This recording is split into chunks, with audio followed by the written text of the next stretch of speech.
tomto momente máme odoperovaných 75 operácií na robotickom systéme.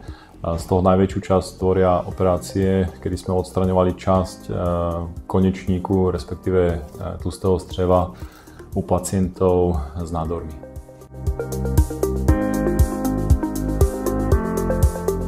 Aktuálne najväčší operačný oříšek, ktorý sme měli, tak bol pacient, u ktorého nádor prerastal z konečníku do prostaty, močového měchýře a močovodu. A túto operáciu sme robili v kombinácii s pánom primárom Kopeckým a trvala viac ako 9 hodín.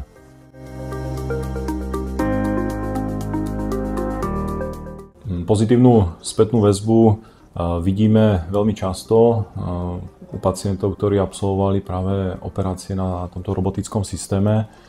Je to vidieť hlavne v tom, jak sú spokojní po operáciách. Aj po veľmi veľkých operáciách zažívajú stavy, ktoré sme predtým nevideli, to znamená, majú výrazne nižšiu bolestivosť, rýchlejšie sa dostávajú k jedlu, rýchlejšie sa pohybujú.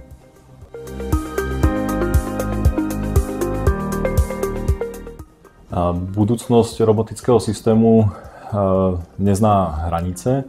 Aktuálne naša budúcnosť ale už v podstate začala. Už aktuálne operujeme veľké kýly na robotickom systéme a výsledky sú veľmi dobré. Určite príďte k operáciám do Havířova, vieme, čo robíme.